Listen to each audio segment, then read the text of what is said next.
Let's get your home loan rate down.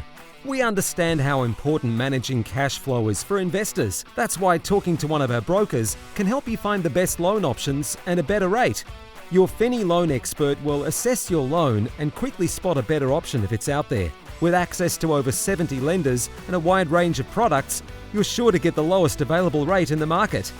Stop worrying about your repayments now and take charge of your financial freedom. Contact a Finny mortgage specialist today on 02 8866 2444 or visit our website at www.finny.com.au. This is a Momentum Media production. The top 100 agents are the best of the best, listing and selling more than any other agent in Australia. Sold. Congratulations, sir. Well done. These are the practices, actions and beliefs of the most successful agents in Australian real estate. Raw, honest and completely uncut. Welcome to REB's Secrets of the Top 100 Agents. Hello everyone, Grace Ormsby here. Welcome back to a brand new episode of REB Secrets of the Top 100 Agents, and we are continuing to chat with some of the biggest deal makers in the country. It is an absolute pleasure to welcome today's guest onto the show, the number 6 ranked deal maker for 2023. According to our ranking, it's Rash Dhanjal. Rash, welcome to the show. Thank you so much for taking the time. Thank you for having me. Pleasure. Rash, you work for the agency over in Perth. Can you talk us through what you've been seeing in the WA market, more specifically your local markets, over the last little while? Because obviously we're over on the East Coast at the moment. I think there's some pretty different things happening over on your side of things than what is happening here. Yeah, I hear there's a lot more stock coming into the East Coast, but WA, we have quite the opposite issue. When we got out of the pandemic, we had 8,500 properties on the market, and we were consistently selling 900 properties a week. As of now, in the last 1 year, we've been seeing the stock levels keep dropping underneath that 8,500, and we're at about 5,000 properties on the market now. So we're even less than that, and significantly even less homes on the market. So there's a lot of pressure out here, and a lot of people don't have homes. What do you do in this kind of market? Like, how do you even approach your way of doing business? Yeah, it's quite different to when you have stock on the market. But we've got a lot of buyers and we've got a lot of sellers that want to sell but can't actually get to the properties they want to. So a lot of my work day to day now is reverse engineering where they want to go to, and then backwards, sometimes even 3 transactions to figure out how do we actually get these people out of their home to downsize or upsize or to another location, and then also find the buyer and get them to move as well. So there's a lot of moving parts, and it's not easy for us to do even more volume than we did with these complications of dealing with other people's lives and how to actually move them. It makes it difficult, but we're trying our best. I bet. How do you then go about, or how did you even think to start reverse engineering it that way? What kind of spurred that on? Because it is a very different way of thinking about the traditional sales process. Yeah, I guess when you keep doing appraisals and people saying, we just haven't found something, and you find yourself spending more time trying to solve that problem, then you have to really think, okay, my business has changed now. Let's look at solving this problem in order to take the clients in our pipeline onto the market. So, actually going out and prospecting for their perfect home, prospecting for the homes in their schools, kids' schools, catchments, finding them rental properties. There's a lot of moving parts. We work diligently with our team to find those solutions. And it's obviously a strategy that's paying off for you. Yeah, it is, because, if you find solutions, then you can get the seller from point of, I'm frustrated, I can't actually put my property in the market, to going, oh, here's a solution. Some of the simple things we're doing is, okay, we'll sell your property. Let's get you a rent back for 6 months with an option to end your lease sooner if the perfect property comes up. And those are things that we're doing as well. So we're finding then buyers that will buy it. Perhaps it's an investor perhaps an investor from over east or locally that says, okay, this is the rent I expect for the next 6 months. Get the seller's property sold. Then they're not going to the market with a subject sale. They're going to the market as every other buyer. It reduces one more obstacle to get them to the next property. How long have you been working in the real estate industry, Rash? Oh, well, this week's going to be my 6th year. It's like my 6th year anniversary. Oh, congratulations. Have you seen a market like this before? I haven't seen a market like this. When I started, and my intentions to start real estate was in the tough market, and I knew that this market was going to come. Because as you're aware, if you look at the stats, Perth has underperformed for a long time. So there was a lot of stock on the market. But to be honest, I haven't seen anything like it. And from the agents that I speak to, they also haven't seen anything like it. So I'm guessing then, if you are coming in, 6 years is, I guess, mid-length amount of time to have been, operating as a real estate agent, and you haven't seen this kind of market before. You're bringing in a pretty revolutionary strategy, and to be reverse engineering it at this point in your career, and obviously it's paying off for you. Is it something that is a strategy that really only works within this market, do you think, or is it something that you're going to take into your business moving forward? No, I think those are the fundamentals. Yeah. So the days of real estate agents just rocking up, taking photos and putting properties on the market, forgetting about the end consumer and solving problems are gone. Yes, especially if you're going to make an impact, especially if you're going to do lots of deals, you really have to start thinking about what's in it for the seller and how do we facilitate the seller's needs and wants in a way that can deliver them the best outcome. And, it's a conversation I'm constantly having with my team. And we're always asking the question, what are we doing now? Is it in the best interest of the seller? And if the answer is no, then we need to pivot to where it is yes, So, and that's the question we ask each other all the time. And whenever there's an issue, I go, is this in the best interest of the seller? If the answer is no, then we have to proceed to where it is yes. And I guess that's where it comes from. Value adding. If you're not adding value to your sellers, then you're not going to get referrals. You're not going to get recognized in the market. You're not going to get additional business. It snowballs from that. And we love solving those problems.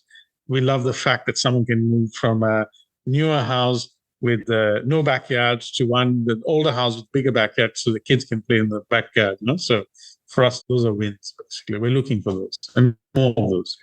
I love that you have stressed putting the best interests of your clients, of your sellers at the forefront. What has been the feedback? I feel like, when you are reverse engineering that process, and it would be so complicated to be basically looking at 3 sales at the same time and trying to get all those moving parts to happen. But you're obviously holding the hands of your clients very, very well for them to trust you that their outcome is going to come.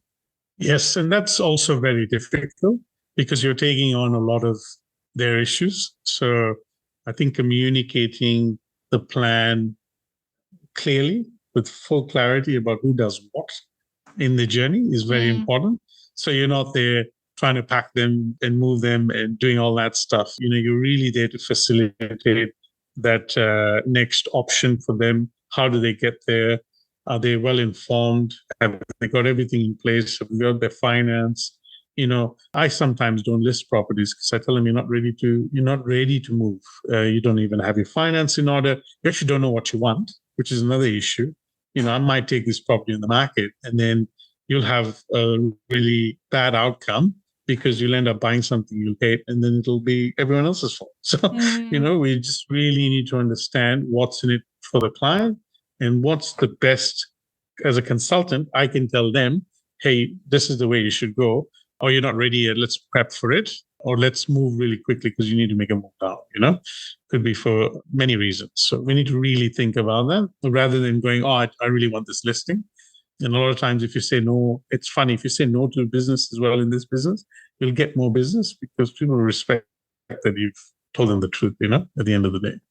I was just about to say, not many real estate agents out there, I can't imagine, Rash, would be willing to say, you shouldn't be selling. Like, what are you thinking to be doing this at this point in time?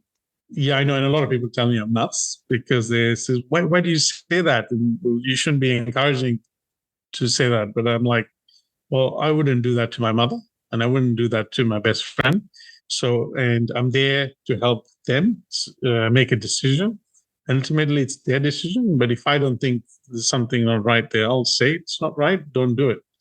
You're not ready. If you're not ready, you're not ready. I can't make you ready, and I can't fake that you are ready, as well. So, such a great way to be looking at it and a really fresh perspective. So thank you for sharing that. We're going to take a quick break there and we're going to come back because I know you've got the whole team Rash going on over there in the Perth market. So I want to unpack a little bit more about how the team works together and how you really put yourself out into the market. See you on the other side.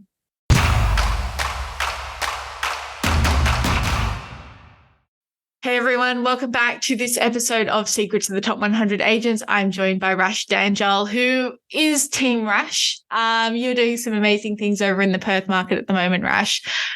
Can you unpack a little bit about what Team Rash is? Because I feel like it's obviously a very purposeful branding for you.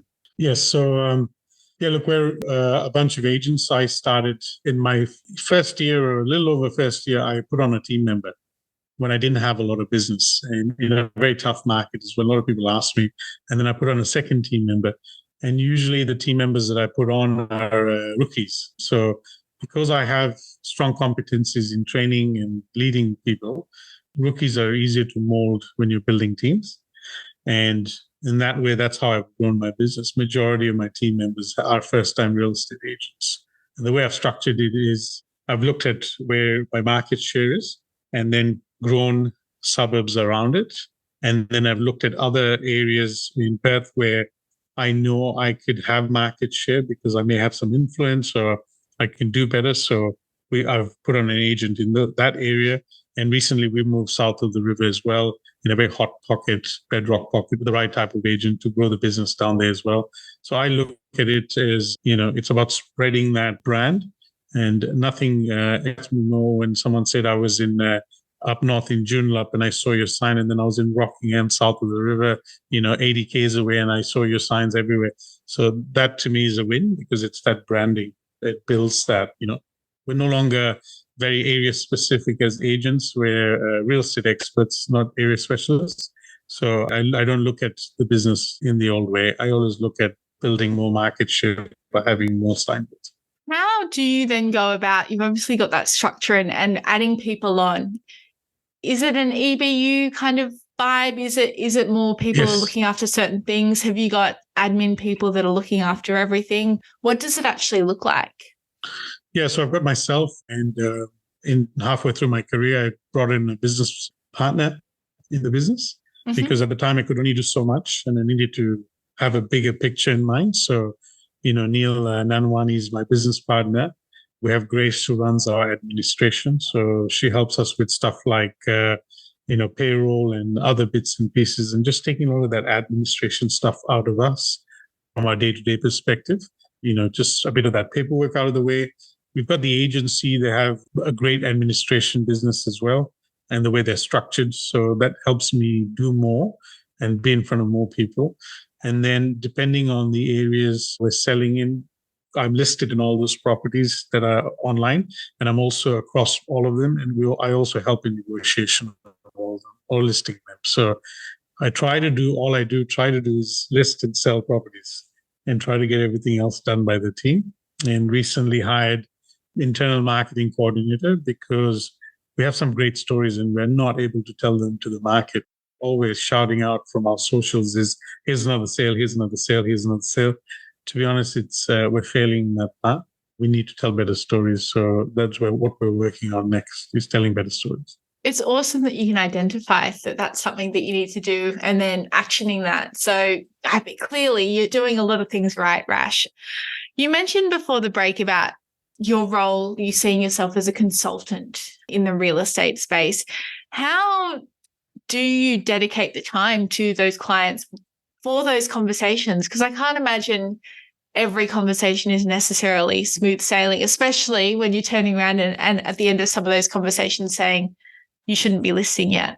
Yeah, I guess making yourself available, it's not easy to help a lot of people. That's why I have a team. So I'm co-listed on most of my properties. So If it's with my business partner, Neil, then we have a problem to solve here. Then we work on it together. If it's Zed in Banksia, we've got a problem here. We work on it together. We solve the problems for these guys and we move together. So we have the solutions. It's about putting the energy in. And a lot of the times we go above and beyond. We do things that you can't even imagine, just to help our clients.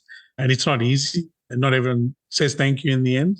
And because they don't know it's different. So, but we stick to that fundamental. Is it in the best interest of our vendor or seller? If the answer is yes, we proceed. If no, we have to think about what to do next. It's an amazing ethos. I'm curious, when you bring people on, no matter where they are in that business model, is it about teaching them that this is the way we want to be doing our business? Or are you bringing on people who already have, I guess it's hard when they're coming on as rookies, they're new to the industry. I guess, does that make it easier to then say, this is the way we should be doing things?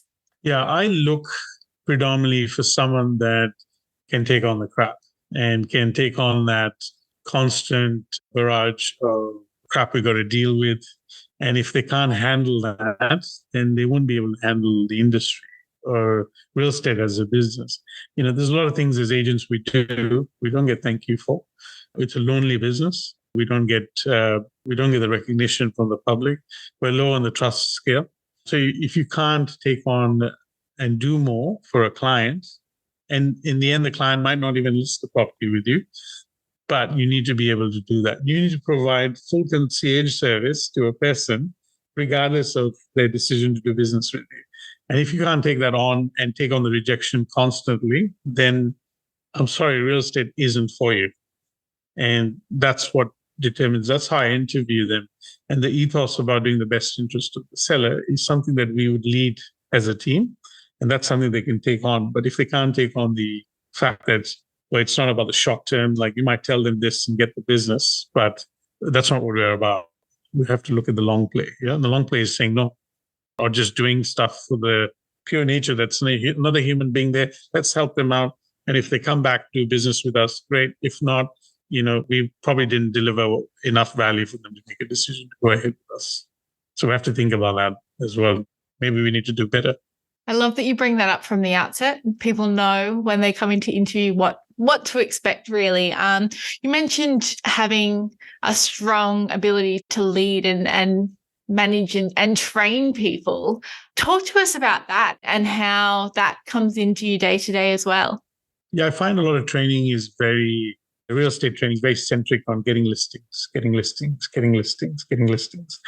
And no one works on the framework of how to have good quality conversations, So I think for new reps, if you build the foundation, like building a house, and you put the foundation in, then all those other tactical things of putting letter drops out and all that, I think we start with reps doing the letter drops instead of working on framing conversation, asking good quality questions, building rapport. What's the importance of that? Your attitude is very important. Handling that crap is partly having great attitude to be able to let things go and move forward. And then, asking for the business, how to handle these objections. There's a lot of things that have to happen in a flow rather than, going in there and just saying, oh, this is our commission, or this is what we do, and you should choose us because we're the best. If we fail to do a conversation properly, then we fail to add value, then we fail to get the business. I think a lot of new agents get confused by looking at flashy cars and commissions on TV channels and stuff and saying, oh, this is easy. I can earn a $50,000 commission. But the reality is nowhere near that, So I think they have to go through difficult times to understand, but build their fundamentals first. And then, because that'll become habitually who they become. Because if you try to get them to be agents and then try to fix the sales process, then it's backwards. They have to retool themselves. So starting in the beginning is important. When you started your career, Rash, in real estate, did you sort of know that this is the way you wanted to be operating from the outset, or has it been a learning curve as you've gone? Yeah, so I previously used to work at Foxtel. So I was the WA state manager in the retail business. Then for years, I'd done a lot of sales management and sales myself. So when I came to real estate, I wanted to do sales, but with the passion that I had in property. So I came across and egoistically thought I'll run circles around everyone, listed 6 properties in my first 6 weeks. And I thought, oh, this is great. And then continued not to list a property 14 weeks straight and struggled through it. And I had to change my mindset. So, having a lot of skills in selling and having the experience, having the business acumen, I had to start from the beginning to say, I actually know nothing now. So, and drop my ego and crush it and say, I'm a newbie. So I know nothing about the industry. I know nothing about selling. I know nothing about anything else. And whatever was before, I needed to delete it all because I needed to give myself the best chance. So, and that's what I did. I slowly struggled through that. I really struggled my first couple of years, but I knew I was doing the 7 days, 14-hour days in there to be able to turn that business around eventually. And that's what happened. I'm still operating 7 days a week, many, many hours, and I still haven't stopped doing that.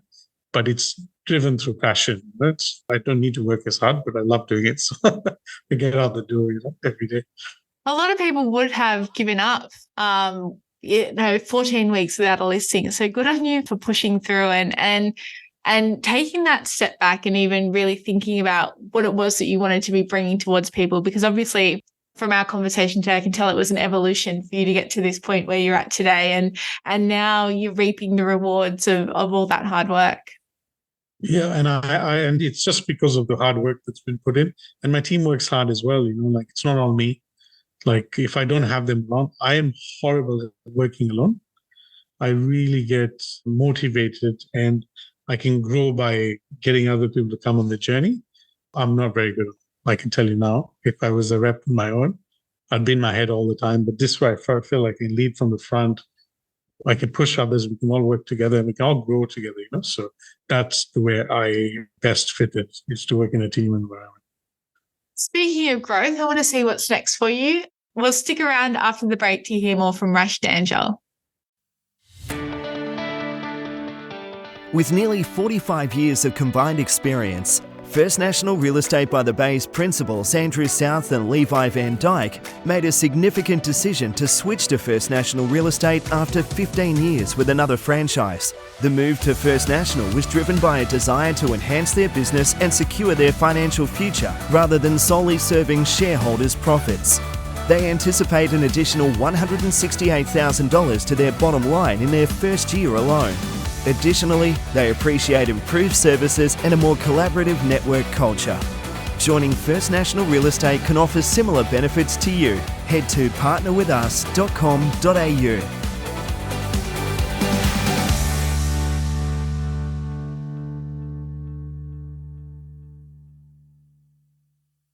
Welcome back to this episode. We are sitting down with the agency's Rash Dhanjal, who was the number 6 ranked dealmaker for 2023 in REB's dealmaker ranking. And it's been such a cool chat so far, Rash. And one thing that you did tell me off air that I'm gonna bring up in the conversation for everyone to hear is you have managed to just go on holiday for a month. Yes. Which contradicts a little bit with the fact that you are working 7 days a week and very long days. How did you manage to do that? I am very nervous when I go on holidays. I'm so attached to the business, but it's not sustainable in the long run, So we decided to go away for a month. I had my brother's wedding and also decided to take more time off after the wedding so I could spend time with my kids. So it was amazing having, a full month, a little over a month off. And guess what? The business didn't go backwards. Nothing happened to the business. In fact, last quarter, we just had our record quarter, 109 properties under contract for the 3 months. And I was away for a month. Amazing. So that tells you something. Yeah. I mean, that's pretty reassuring that you can go away and not only do the wheels not fall off, they somehow go faster. Yes. So, I mean, everything was there. Everything was working well. Obviously, we had issues along the way, which every business does. But The teams, I have to say my team's amazing. I have a lot of good people around me. So I'm very proud of the work they do. I'm very grateful that they're part of my team as well. And ultimately, I work for my team. I want them to do better as well because, we're on this journey together and we have to go together. So it's good. I'm very happy. And I'm looking forward to taking more holidays, which would be good. Yeah. Awesome. I mean, how reassuring is it to then be like, okay, well, I can do this again? Yeah, very, very assuring. And if you knew me for the years, like, that even when I go on holiday, I'm working. So for me to go and be involved in a family wedding and to have a holiday, to relax and all that it's totally not what I normally do. I'm always working on my holiday as well, which, my wife and my kids and my mom's quite happy that I didn't do as much work this time, maybe an hour in the morning just to make sure everything was ticking along. But yeah, it was good to get away. Does it change your perspective on running the business moving forward? You mentioned already wanting to go on more holidays now and feeling like you can, but does it, bring that kind of work-life balance into a little bit sharper focus for you? Yeah, it does. I really need to readjust my values. I've pushed my family, my health, and other interests aside for the last 6 years and purely just done real estate, So I didn't have a second job, even when I didn't have money. I just, that's all I did. I didn't want to know anyone else. You couldn't help me in my real estate business. I lost friends along the way. It's not easy if you want to do well, but I don't think it's sustainable in the long term. I think look at my kids, they're young. I got a 7-year-old and my daughter's turning 5 next month. And, I want my kids to know me. And I think I failed in that side. My kids have grown up in their crucial young years and I've been out there trying to get business and build a business. So, I need to make sure I can, I'm aware of that. I need to do better as a dad, and as a husband. It's a great awareness to have now. You've still got plenty of time with them to be doing that. So where to really from here then for you, Rash, if that has kind of, entered your conscience of what you want to be doing moving forward, but you're obviously still kicking a lot of goals with the business. Yeah, so we've got this magic number. We're looking to hit 257 deals for 12 months. So we're very close if you're talking about volume. So we just hit 250. So we just will hit that. And then I'll sit with my son, who's 7 years old, who loves math, and he'll give me my next year's target. So that's what I do every year. And he knows it has to be more than the last year's number. So we went from 182 to 257. Now I'm going to sit my junior CFO and he's going to tell me what my next year's target is. And he's brutal. So yeah. Wow. Interesting way to be setting targets, but I'm all here for it, especially if it means you can be spending more time with your son. I've never heard anyone use that strategy to set their following year's goals before, Rash. Oh, he's getting trained early, So I want him to know how business runs. You're only as good as last week. So he knows that when I told him, hey, I've done the 182 now, but what do we do next? He says, the number's going to be higher. And I think it's 257. So I called my business partner again. I said, look, the number's 257. And he said, yep, that's it. We're going to go for that now. So he knows the number's going to be higher. So, and he loves math. So it's a cool thing. Something we can just sort of laugh about. Well, there you go. A very unorthodox way to be setting your sales figures for the year ahead. But obviously some big things in the works for you, Rash. My last question to you is simply where you think that the Perth market will be headed from here on out, especially given there has been that huge lack of supply. Is that something that you think is going to continue for the foreseeable future? It is going to continue because we don't have a lot of stock coming on the market. So we have a big issue in our building industry. So, we've had a lot of builders go broke in Perth and we've got a housing shortage. We've got incomplete bills. And this year alone, we've had 80,000 people move to Perth as well. So, we need technically another, if you want to, you need 40,000 more homes on the market to facilitate that for rent or for purchase. Yeah, I see this continuing for a few years to come. And I'm encouraging people now, just build. And they're all worried about the cost of building and a few other issues. Do your due diligence well with the builder you're using. Make sure they have the insurances and make sure they will facilitate the build within time. But we need to create more supply because it's not about breaking records. We have a social issue in Perth as well. People don't have homes, don't have rentals. It's a big mess, and everyone's getting impacted, So we really need to encourage people to build more houses. So that's the only thing that's going to solve. I think you've just opened a whole nother can of worms there. We'll have to have another conversation down the track, Rash, about all of that and what will be needed to fix some of those issues. But thank you so much for taking the time to chat today. I'm sure our listeners have appreciated getting some insight into what you're doing, and keep up the good work. Thank you very much. I appreciate your time as well. And I listen to your podcast regularly. So thank you for the invite. I really appreciate it. Thank you. To everyone who is listening along, we hope you have enjoyed this episode as much as I've enjoyed having the conversation. Like or review us on whatever platform that you do listen to your podcasts on. If you have any questions, editor@realestatebusiness.com.au. Stay up to date with us for all the latest news on our website. Subscribe to our bulletin if you have not already, and check us out on social media, Facebook, Twitter, LinkedIn, and Instagram. Until next time, stay safe and well wherever you're listening from. Bye-bye. The information featured in this podcast is general in nature and does not take into consideration your financial situation or individual needs and should not be relied upon. Before making any investment, insurance, tax, property, or financial planning decision, you should consult a licensed professional who can advise whether your decision is appropriate for you. Guests appearing on this podcast may have a commercial relationship with the companies mentioned. Do you need help planning your next event? With over 15 years of experience, Captivate Events is the expert in event planning. Our dedicated team ensures every detail is meticulously handled. Whether it's a gala dinner, exhibition, conference, or study tour, we've got you covered. We'll be there every step of the way, from conceptualisation to flawless execution, to ensure your event is a seamless experience, minimising the time and stress involved in planning.